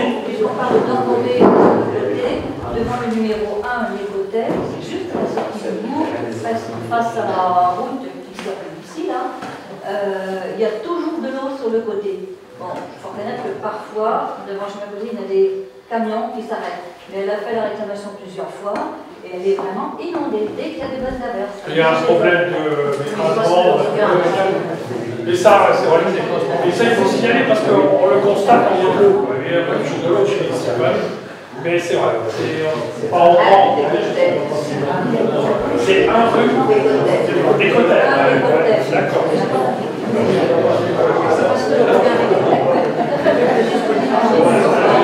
Moi là-bas, j'ai du mal ici, alors là-bas, ouais, allez-y. Non, ici. Un problème, moi je pense, c'est un problème de table. De table dans la commune quand il est mise au comité des fêtes. Et la moitié des tables, bon, depuis que la salle multifonction a été faite, ils ont été envoyés en haut là-bas. Il y a de la moitié qui sont partis à Plormel. Alors je crois que c'est qui est responsable les tables de Plambel, il y a plus de la moitié qui sont partis à Plambel. Ils sont quand même acheter des tables neuves à Plambel, mais pas faire part qu'ils prennent des occasions. Ah non, non, franchement, ça serait bien. Non, non, parce que c'était des tables de la commune que Jean-Noël nous avait données pour les associations. Ça n'a rien à voir avec la commune. C'est des tables en bois. C'est qu'ils ont embarqué, ils ont été embarqués, il y a la moitié, plus de la moitié qui manque. Non, voilà, là, ça vous m'étonnez. C'est dans quelle structure? Tu vérifieras avec des bancs, avec des tapeaux isoplis. Avec des tapeaux isoplis. Où est-ce qu'ils sont partis celles-là? Parce que chez nous, ils sont en train de. Non, on ne sait pas. Ils ne prendraient pas des stars d'occasion chez nous. On ne sait pas. Ils vont pas acheter des grandes tables de bois comme ça. Alors on fait des fêtes. Moi, je suis sûr, mais parce que pas parti dans une association par ailleurs. Alors, je crois qu'ils vont partir.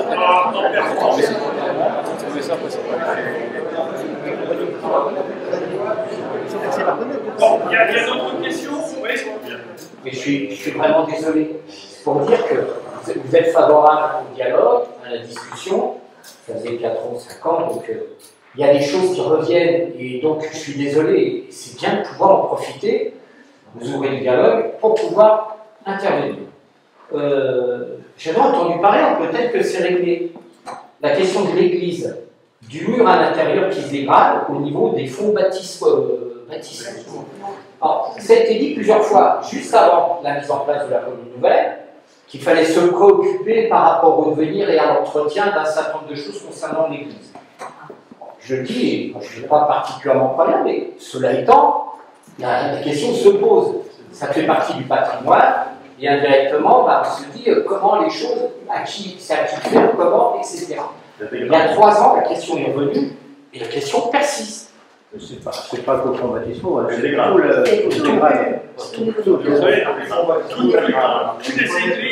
toutes les églises, on a des choses à faire. L'église de Père-Mel qui est pourtant un monument classé, et il y a un filet qui est dessus qui a été tendu il y a à peu près dans les années 2010. C'est toujours pas réparé. Il y a des choses qui sont à voir, on a beaucoup d'argent à mettre dedans. Et c'est vrai qu'on a des choses à faire. J'étais à Saint-Jean-de-Villard le week-end dernier, comme ça, pour une réunion politique la semaine dernière, et j'ai eu une demande aussi pour réhabiliter Saint-Jean. Bien entendu, j'en ai plein à faire, mais c'est sûr qu'on les fera. Peut-être pour aider dans le cadre de la réhabilitation, etc. C'est vrai que c'est un sujet qui dure. Est-ce qu'on ne peut pas faire ça? Pourquoi pas, avec le soutien de certains services techniques, etc. L'achat de matériel étant fait par la mairie de Fleuret, un coup de main de bénévoles, et donc on pourrait faire appel à un certain nombre de bénévoles sur 2-3 jours pour faire bien plus important. Le chantier trop important. C'est bien important. Je ne verrai pas, je vais le dire, je ne verrai pas un seul de mes agents de service technique accepter de travailler comme ça. C'est comme ça. Après, parler des bénévoles pour encadrer les services techniques. Lui, il ne parle pas d'obligation à un tel. Non, c'est ça. Attention, oui, il y a des accidents, il y a des cheveux. Ok. Non, mais ça, on prend en compte un peu, il y a une réalité à voir. C'est Bernard, c'est les spécialistes des églises.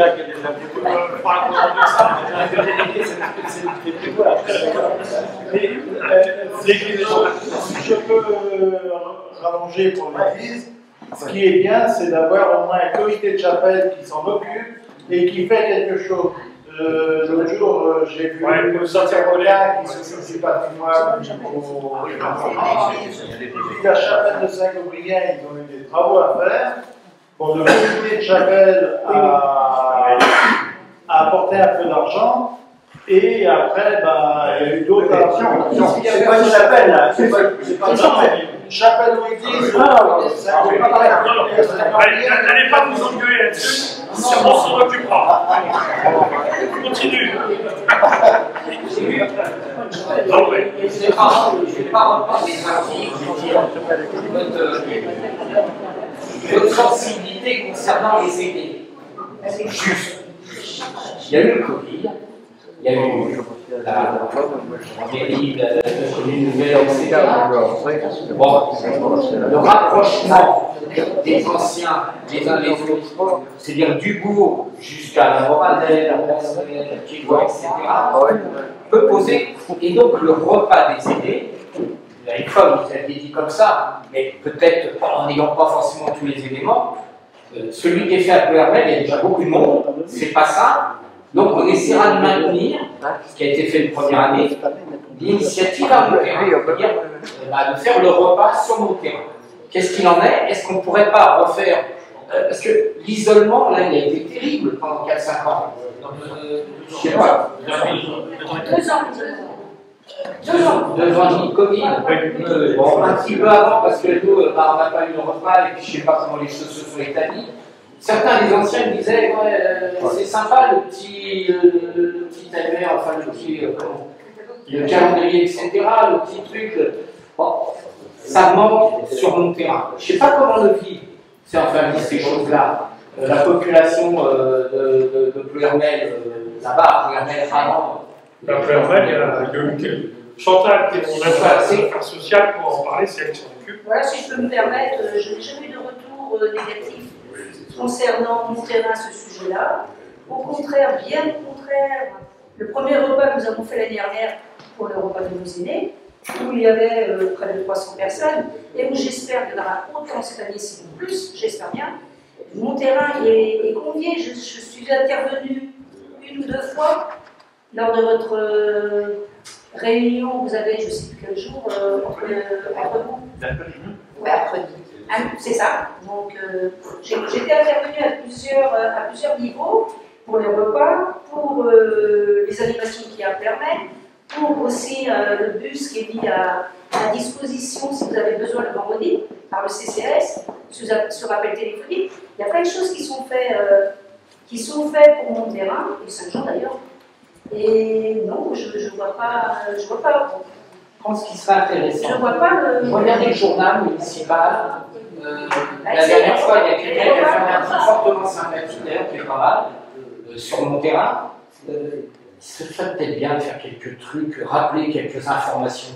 Mais c'est fait. Pour les monter les voies. Écoutez, je vais vous dire, vous savez, l'information, il y a tous les articles. L'information, je ne veux pas communiquer. Si je prends tous les articles, depuis la mise en place de la commune nouvelle, il y a eu un premier article de Marcel pour expliquer la commune nouvelle. Autrement, on n'a pas d'article, sauf le dernier journal municipal sur la balade autour de Montterrain. Ce que je voulais dire, et d'ailleurs c'était l'approche. Est-ce qu'on ne peut pas faire, peut-être même pour Saint-Jean, juste un feuillet Montterrain en rappelant un certain nombre de choses qui concerneront plus particulièrement Montterrain. C'est pas si simple que ça à faire, et c'est pas, à mon avis, quand on veut que la commune soit véritablement soudée, c'est pas comme ça que ça marche. Ne vous marginalisez pas, c'est pas l'esprit du dispositif. En plus, ne vous marginalisez pas. Nous sommes à votre disposition tous les jours au CCS. Si vous avez un besoin, vous appelez, on est là. D'ailleurs, vous avez une personne qui est partie du CCS qui est dans cette salle. Donc, et quelque part, je dirais. J'aimerais bien les réunions, par exemple, c'est le code de l'amitié, on ne s'adresse pas à toute la population quand c'est comme ça, les anciens. Ce que je voudrais juste dire, n'oublions pas, il y a un peu partout, des gens d'un certain âge qu'on peut isoler, c'est comment et quelle attention on peut avoir vis-à-vis d'eux. Je ne donne pas de son, je ne dis pas c'est bien, pas bien, etc. J'interroge. Soyez pas sur la défensive, j'interroge. C'est pas sur la défensive, je vous affirme. Non, mais en vrai, toutes les personnes âgées sont traitées de la même façon, quel que soit l'endroit, et notamment le petit bouquin qui a pu être donné, vous allez dire, bon, peut-être le bouquin, c'est pour ceux qui ne venaient pas manger. Ceux qui ne venaient pas, ils avaient le choix, soit ils venaient pour manger, pour l'animation, soit ils avaient un complément à manger. Et on a eu pendant 700, 800. C'est 1000 invitations qui sont adressées aux personnes concernées. Et quelque part, le retour, elle a 300 personnes qui sont là, les autres, on leur envoie, on leur met à disposition. Il y en a toujours une centaine qui s'en foutent complètement, qui n'en veulent pas. Mais je sais que là-dessus, je pense qu'ils essaient quand même de faire en sorte à ce qu'il y ait une équité de traitement partout. Parce que si je commence à faire la singularité pour mon terrain, en disant, bah, historiquement, c'était comme ça. Je vois très bien ceux je dirais, pour Saint-Jean-de-Villenard, évidemment, ils n'ont pas de réagir parce qu'on regarde, quand vous pouvez regarder en disant qu'est-ce qu'ils sont c'est à peu près ça. Et j'aurais même tous les villages à côté, le Roland-Briand, j'en passe, c'est les meilleurs, ils vont tous ils vont tous me demander des singularités et je ne peux pas fonctionner comme ça. C'est vrai qu'on a une ville de type habitant, c'est pas une bourgade, c'est pas une bourgade où on peut. C'est plus un cocon familial où c'est plus facile. Je suis d'accord, c'est mieux, c'est plus sympa. Mais ça, c'est pas facile de le faire à cette échelle-là. Et quand vous voulez faire des manifestations à destination des anciens, vous voyez, c'est un millier d'invitations. Il y a 1 million de personnes concernées. Donc, pour organiser quelque chose qui soit de belle gamme, voilà, quoi, 300 personnes à la salle des fêtes, c'est pas mal aussi déjà. Vous pouvez aller un petit peu plus loin. Ah, c'est pas souvent plus loin l'année prochaine, parce que là, c'était la première année, donc je pense que l'année prochaine, il y aura au moins 500 personnes. Et ça plaît, parce que vous rencontrez d'autres gens, pas que des Montérémois, voilà, c'est un échange qui est entre vous. Et je trouve que c'est vachement plaisant. Justement, quand on parle de quartier de Monterrain, il y a combien de quartiers qui dépendent de Pleurin? Je posais la question l'autre jour, il y a Saint-Jean, il y a Monterrain, et qu'est-ce qu'il y a d'autre? Dans les plus grands, dans les plus grands, et qui vont être considérés comme des villages demain dans la classification de l'urbanisme pour l'habitat, pour autoriser des constructions nouvelles, il y aura Monterrain et Saint-Jean-de-Villenard et Saint-Jean. D'ailleurs, on construira bien ailleurs. Dans le coin, on va faire ah oui, n'imaginez pas dans les périphéries, comme elle dans les périphéries. Mais autrement, on a des gros quartiers. Besançon, on a combien d'habitants? Combien d'habitants? On a plusieurs qui sont comme ça. Brélotte, par exemple. Il y a plus de 120 personnes à Besançon. On a des très très gros. On appelle des villages. En appellation donnée seront des hameaux. Des hameaux. Vu avec une vision métropolitaine, ce sont des hameaux. Mais là, on permet, c'est un village. Mais voilà, c'est vrai. Et chacun a ses droits, c'est légitime. Oui. J'ai une réponse, si elle me satisfait entièrement, c'est bien, et je suis soucieux à peu près du même ordre de repas, effectivement, c'est un moment convivial quand je passe. Installation d'un panneau d'information culturelle sportive, on l'avait demandé à une époque, et la mise en place d'un dispositif pour mettre les banderoles. Quand vu là aujourd'hui, il y a 2 initiatives sur le terrain, qu'on arrive à trouver quelque chose qui ait une forme de cohérence, en tenant compte de tout ce qui est sécurité routière, j'en passe, et qui nous permet pas commentaire, il faut nous accrocher. Parce qu'on les met souvent à l'arrache, et voilà quoi. Donc en même temps de réfléchir avec le service technique, avec les associations concernées, pour voir quel est l'endroit peut-être le plus adapté, principalement autour de la limite. La limite, il y en a déjà assez, c'est hyper dangereux. Quand tu t'arrêtes au stop, tu vois des panneaux, tu ne vois pas les voitures. Alors quand il y a des banderoles, c'est trop. À la banderole, elle est oui, elle est là, on peut pas en mettre d'autres. Non, mais juste à l'endroit. Ok, une autre question. Par exemple, à cet emplacement. Juste un détail, mais la pluie se les fait. En prenant avant-hier matin sur la route de la Bressière, j'ai remarqué que, comme il y a 2 ans, il y a eu une fuite sur la route avec le sens. Alors, j'ai appelé, on m'a dit, personne n'a appelé. Alors, j'essaie de me dire, impossible de les savoir. J'ai appelé par la sorte. Donc, alors j'ai appelé la mairie, et gentiment m'a transmis l'appel téléphonique vers le centre technique. Alors, c'est vu ça. Ça a été vu. C'est vu. J'ai eu M. Raffin ce matin qui m'a dit que ça serait réparé demain ou après-demain. Ah, ça a été là. Mais c'est bizarre que personne n'avait téléphoné. Des gens qui sont Si, ça avait été signalé. Ça avait été signalé. Ça a été signalé à la on m'a dit que ça n'avait pas été signalé. Oui, Parce que même en croit que ça avait été signalé il y a plusieurs jours. Hervé l'avait signalé. Ah, c'est bien. Ouais. Comme quoi les dialogues. D'autres questions là-bas? Oui, moi je voudrais savoir s'il était possible que vous installiez quelques bancs dans le bourg. Quelques bancs pour s'asseoir, les personnes qui veulent.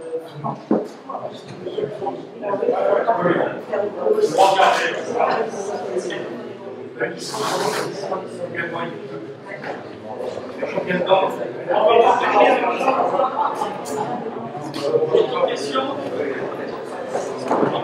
Parce que si on n'a plus, on répond à Tu as parlé tout à l'heure de la communauté de communes. Je te dirais un petit mot de la communauté de communes.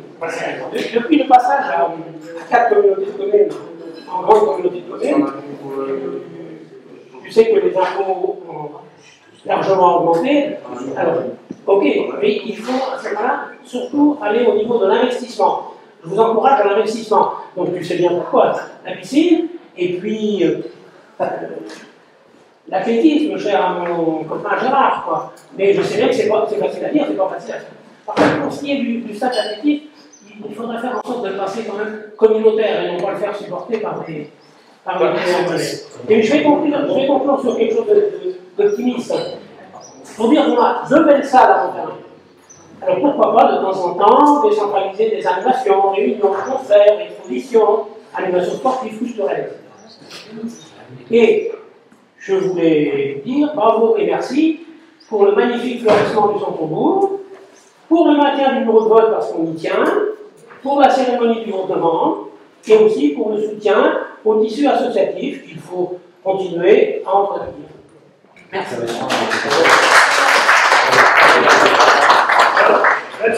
Là-dessus, Jean-Noël, on ne va pas poser la question, mais les vestiaires, on avait mis un peu d'argent, on s'aperçoit que c'est bien compliqué, mon directeur de service technique, c'est bien, on en a parlé ensemble. On remettra un budget au budget de 2024, puisqu'on n'a pas sur le budget de 2023. On triplera la mise qu'on avait cette année, de façon à pouvoir organiser le changement des vestiaires en 2024, ça c'est sûr. Autrement, tu me parlais de la communauté de communes. Oui, sur la communauté de communes, là actuellement on a lancé la réhabilitation de la maison de l'enfance à Pleuhermel, sur la ville de Pleuhermel. C'est financé par la communauté de communes. C'est pas rien, 11 millions d'euros de travail. On fait 3 bâtiments pour aller pour la maison de l'enfance. Qui vont s'adresser aux petits des 0 jusqu'à 17 ans. 3 bâtiments différents, étalés sur plusieurs années, 11 millions d'euros.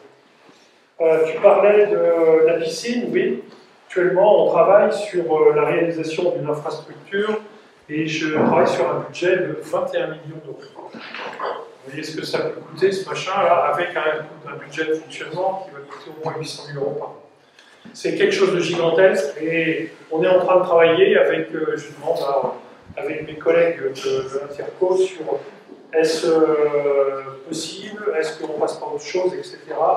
Bon, ce qui fait que je dis 21 millions parce que c'est le plus, qui peut le plus, peut le moins. Si jamais je dois diminuer la cadence parce que financièrement, il faut faire attention à toutes ces choses et qu'on reverra des choses un petit peu plus petites, peut-être. Mais en tout cas, en aucune façon de remettre en cause la réhabilitation de la piscine. Pourquoi? Tout simplement parce que celle de Pleuhermel, elle est vieillissante, et d'ici que la nouvelle soit là, il se passera bien 5, 6, 7 ans, 5, 6 ans toujours, et d'ici là, l'autre, elle aura bien fatigué. Donc il faut se lancer dès à présent si on veut avoir un outil qui est absolument incontournable sur le territoire. C'est pas seulement pour aller faire trempette pour quelques-uns, c'est aussi l'éducation de la natation pour, vous savez bien comme moi, qu'on se doit d'apporter une réponse à nos écoles pour l'enseignement de la natation chez les enfants. Et j'y tiens beaucoup à ce que ce soit fait dans cette école. L'athlétisme, cher Jean-Noël, si tu pouvais convaincre mes collègues qu'on pouvait prendre ça au titre de l'intercommunalité, ce serait génial. Moi, il fallait fourguer à la ville. Et là, il faudrait que Gérard arrive à les convaincre. Ouais, et le fric que je pensais mettre dedans, c'est-à-dire 1,5 million, oui. J'ai mis dans la halle des sports qui menaçait de se casser la figure. Et qui va essayer avec les terminaux, qui va être au début c'était une piste, et maintenant c'est un stade. Oui, c'est ça. Mais c'est un stade d'athlétisme, oui, ça peut être pas mal. Je suis allé il y a 15 jours, là, j'étais à. Où est-ce que je suis passé? J'étais à Janzé.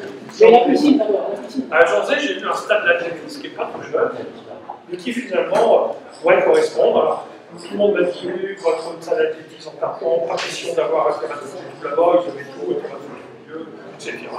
Bon, je sais pas, et tout c'est organisé, lancer le marteau, lancer du javelot, etc. Mais c'est la difficulté que je vais avoir, c'est tous les mettre. Avec les difficultés de terrain, on a plus le droit de construire la plus première piscine. Moi j'ai déjà trouvé le terrain pour la piscine. Alors on me dit, ouais, plutôt que de mettre la piscine, il fallait mettre. Gérard, il m'a dit, moi je voulais un stade d'athlétisme pour une piscine. C'est vrai, on est une belle ville de 10 000 habitants, mais on n'est qu'une ville de 10 000 habitants. Et avoir, je dirais, des infrastructures sportives aussi conséquentes, c'est compliqué. Mais je ne les espère pas. Mais alors, je dirais, si je pourrais faire passer ce projet, si je disais, je le faisais à Josselin, ou à Moron, oui. Mais ça n'a pas d'intérêt. Eux ils me disent qu'est-ce qu'on va aller faire là-bas, les écoles ne sont pas là, etc., etc. Il faut que je convainque mes collègues à la Concom qu'il faut construire quelque chose sur le territoire. Mais là, c'est pas gagné, parce que l'intercommunalité à 7, comme tu as connu, c'était bien. Alors à 30, avec tout ça, bah, je t'assure que c'est pas une partie de plaisir tous les jours. Mais il y aura certainement quelque chose. Bah, évidemment, on va bien réussir à convaincre un peu organiser les choses. Même si ça doit se faire à Internet, si ça va faire. Mais je suis convaincu aussi que des infrastructures sportives dignes de ce nom, c'est important pour notre jeunesse. C'est important pour notre jeunesse, pas essentiellement pour les clubs sportifs, c'est bien, mais aussi pour les écoles. Le lycée qui arrive, le lycée public, c'est bien sympa, ce que dit la région, on fait un beau lycée public, on ne rappelle pas le rapport de force pour obtenir son lycée en son temps.